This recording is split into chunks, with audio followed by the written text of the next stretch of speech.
अब जो next algorithm है वो है multi level feedback queue scheduling. इससे पहले जो हमने ना शेड्यूलिंग एल्गोरिथम देखा था वो था मल्टी लेवल क्यू शेड्यूलिंग। उसमें क्या करते थे, उसमें थ्री क्यूज़ थी और उसमें क्या किया, प्रोसेस के प्रॉपर्टी के अकॉर्डिंग क्या किया, प्रोसेस को उस पर्टिकुलर क्यू के अंदर असाइन कर दिया। यानी कि जो क्यू है वो परमानेंटली असाइन हो जाती है। अगर वो बैकग्राउंड प्रोसेस है तो वो बैच क्यू के अंदर जाएगी, अगर वो फॉरग्राउंड प्रोसेस है तो वो सिस्टम प्रोसेस में जाती है। तो इसमें जो प्रोसेस है ना, एक क्यू से दूसरी क्यू के अंदर स्विच नहीं कर सकती। हमने क्या किया, प्रोसेस को परमानेंट कर दिया उसी क्यू के अंदर। तो ये क्या है, ये इसमें डिसएडवांटेज था मल्टी लेवल क्यू के अंदर स्टारवेशन का। तो इस डिसएडवांटेज का जो सॉल्यूशन है वो क्या है, multi level feedback queue scheduling है। और उसमें क्या करते हैं, जो प्रोसेस होती है ना वो क्यू के बीच में है ना स्विच कर जाती हैं। कैसे, जैसे कि यहाँ पर है ना ये Q1 है, तो क्यू एग्जीक्यूट, कुछ जो प्रोसेस है वो एग्जीक्यूट हो गई और यहाँ पे क्या होगा,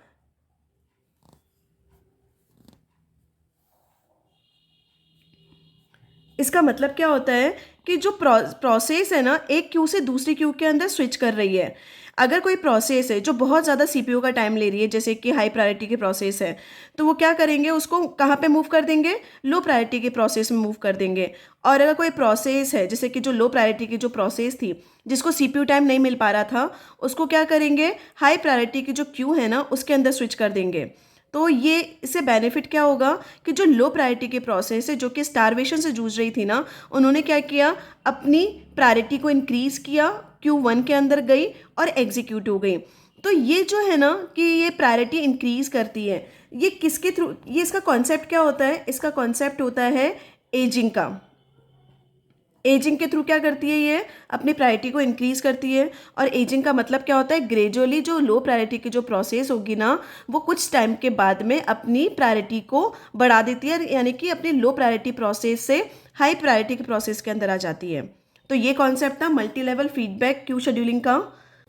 तो हमने देखा कि अगर हमको स्टारवेशन को दूर करना है तो हमने कौन सा शेड्यूलिंग एल्गोरिथम काम में लिया, multi level feedback queue scheduling algorithm काम में लिया, जिसके अंदर हम क्या कॉन्सेप्ट यूज़ कर रहे हैं, एजिंग का कॉन्सेप्ट यूज़ कर रहे हैं। जिसमें क्या होता है, लो प्रायोरिटी की जो प्रोसेस होती है ना मतलब अपने चेंज करती रहती है, अपने जो लो प्रायोरिटी की जो प्रोसेस होती है ना वो हाई प्रायोरिटी की प्रोसेस में जाती है और एग्जीक्यूट हो जाती है।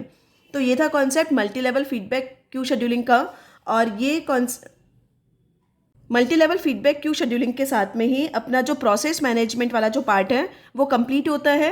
अब मिलते हैं नेक्स्ट वीडियो के साथ में। Thank you.